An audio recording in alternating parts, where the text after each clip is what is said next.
आज मैं आपके सामने गोल्डन टिप्स के अंदर एक सब्जेक्ट है और वो सब्जेक्ट है पिलर इन होम्योपैथिक प्रैक्टिस।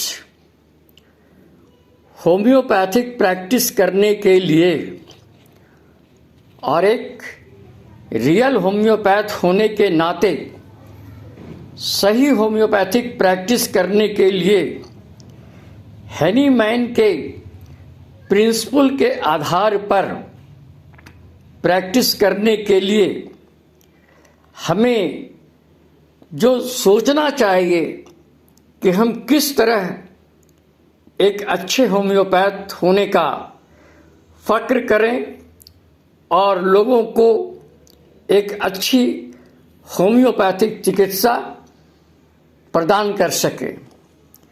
मैं एक छोटा सा सब्जेक्ट जो आपके सामने रख रहा हूं, ये मेरी अपनी बनाई हुई है और मेरी अपनी सोच है जिसे आपके सामने दे रहा हूं। Follow 5F to become a successful prescriber in homeopathic practice। आप एक कुशल चिकित्सक होने के लिए होम्योपैथिक के अंदर आपको 5F पॉइंट जो दे रहा हूं, इसको फॉलो करने का पूर्णतः कोशिश करेंगे। 5F है क्या? Number 1, faith in homeopathy. पहला है फेथ इन होम्योपैथिक। होम्योपैथी के प्रति अपना विश्वास रखें। अगर हम होम्योपैथी के अंदर विश्वास रखेंगे तभी हम सही होम्योपैथिक चिकित्सा कर सकेंगे, अन्यथा सही चिकित्सा नहीं कर सकेंगे। हम खुद होम्योपैथ करने के लिए करते हैं और होम्योपैथी के प्रति अगर मेरी श्रद्धा नहीं है, मेरा विश्वास नहीं है साइंस के ऊपर में, तो भी हम एक सफल चिकित्सक नहीं बन सकते हैं। तो सफल चिकित्सक बनने के लिए जो पहला पॉइंट है कि होम्योपैथिक के अंदर आपको होम्योपैथिक पर विश्वास करना पड़ेगा, तभी आप एक सफल होम्योपैथिक चिकित्सक बन सकते हैं। दूसरा एफ है फिक्स प्रिंसिपल। हैनीमैन ने जो हमको फिक्स प्रिंसिपल दिया है, जिसे हम कार्डिनल प्रिंसिपल कहते हैं, law of similar, law of simplex, law of minimum. ये जो फिक्स प्रिंसिपल है, अगर इस आधार पर भी हम अगर प्रैक्टिस नहीं करते हैं तो भी हम होम्योपैथ नहीं कर सकेंगे। हमें लॉ ऑफ सिमिलर को मानना पड़ेगा, लॉ ऑफ सिंप्लेक्स को मानना पड़ेगा और लॉ ऑफ मिनिमम को मानना पड़ेगा। तभी हम कहेंगे कि हम जो चिकित्सा कर रहे हैं तो सही होम्योपैथिक कर रहे हैं, अन्यथा ये सही होम्योपैथिक चिकित्सा नहीं है। तीसरा है फ्री फ्रॉम द बाइस। बाइस कहते हैं पक्षपात को, कि हम होम्योपैथ ऑर्गेनन के एफ्रेम 6 को पढ़ें तो हमेशा अनप्रिजुडिस होना चाहिए। प्रिजुडिस हमें नहीं होना चाहिए कि इसमें यही दवा पड़ेगा, इस रोग में यही दवा पड़ेगा, और पेशेंट आने से पहले, बोलने के पहले हम दवा का सिलेक्शन कर दें। तो जब प्रिजुडिस हो जाएंगे, जब पक्षपात करना शुरू कर देंगे, तब हम सक्सेसफुल प्रिस्क्रिप्शन नहीं कर सकते हैं। तो बीइंग ए होम्योपैथ मुझे फ्री फ्रॉम द वाइस होना पड़ेगा, पक्षपात नहीं करना पड़ेगा, पक्षपात से अलग रखना पड़ेगा। चौथी चीज है फंडामेंटल कॉज। हैनीमैन ने जो हमें फंडामेंटल कॉज के बारे में बताया कि कोई भी क्रोनिक डिजीज जब होती है, इसके पीछे फंडामेंटल कॉज के अंदर सोरा है, साइकोसिस है, सिफिलिस है, ये तीनों चीज मौजूद रहती है। और सोरा तो रहता ही है, जब तक सोरा नहीं आएगा साइकोसिस नहीं आएगी, सिफिलिस नहीं आएगी। तो psora is the mother of all chronic disease कहा गया है। सोरा रहेगा, साइकोसिस भी आएगा और सिफिलिस भी आएगा।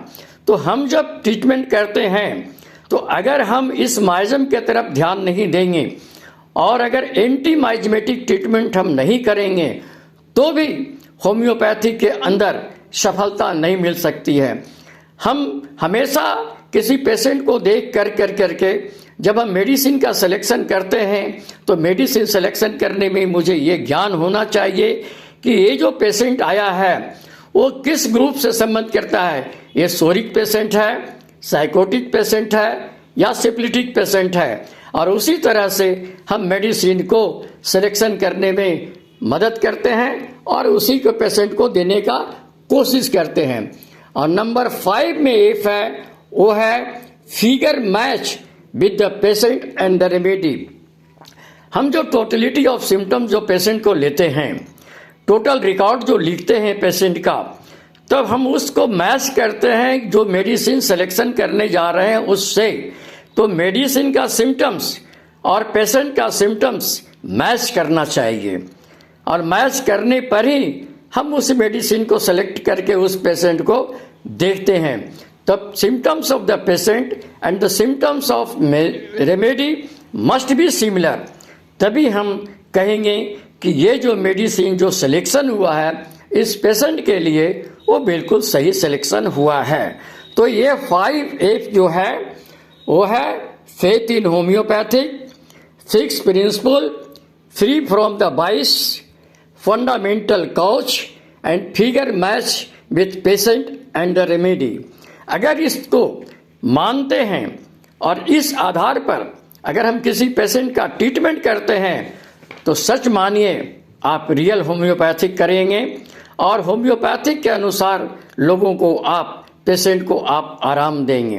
अन्यथा क्या होगा, अगर ये 5 पॉइंट अगर नहीं मानते हैं तो निश्चित ही आप कहाँ जाएंगे, आप सीधे 1F पर चले जाइएगा और एक F तो आपके लाइफ में जिंदगी में आ जाएगी होम्योपैथिक साइंस के अंदर। और वो F क्या है, if not follow 5F then you will 1F, और 1F each F means fail. आप होम्योपैथिक साइंस के अंदर फेलियर घोषित होंगे, आप सफलता आपको नहीं मिलेगा। आपको सफलता क्रोनिक डिजीज, एक्यूट डिजीज, किसी भी डिजीज के अंदर सफलता नहीं मिलेगी और हमेशा आप इस साइंस के अंदर फेलियर होंगे। और यही वजह है कि आज लोग इस प्रिंसिपल के ऊपर ध्यान ना दे करके अपनी पढ़ाई पर ध्यान ना दे करके अपने साइंस के ऊपर ध्यान नहीं दे करके ज़्यादातर लोग पेटेंट मेडिसिन दे रहे हैं, ज़्यादातर लोग एलोपैथिक मेडिसिन दे रहे हैं। डिग्री तो BHMS का लिए हुए हैं, मगर BHMS के डिग्री के साथ वो खिलवाड़ कर रहे हैं, BMS के डिग्री को उसको फॉलो नहीं कर रहे हैं। होम्योपैथिक का डिग्री ले करके, चाहे वो किसी तरह का डिग्री हो, BHMS हो, MD हो, जो भी हो, अगर वो सही ट्रीटमेंट करते हैं तो 5F को मानना पड़ेगा, और नहीं तो आप किसी भी डिग्री से संबंधित रहिए, आपको 1F जरूर सामना करने पड़ेगा। और 1F का मतलब आप लाइफ में हमेशा फेलियर रहिएगा, होम्योपैथिक में कभी आपको सफलता नहीं मिलेगी। धन्यवाद। आपका डॉक्टर कल्याण स्वरूप, गया, बिहार।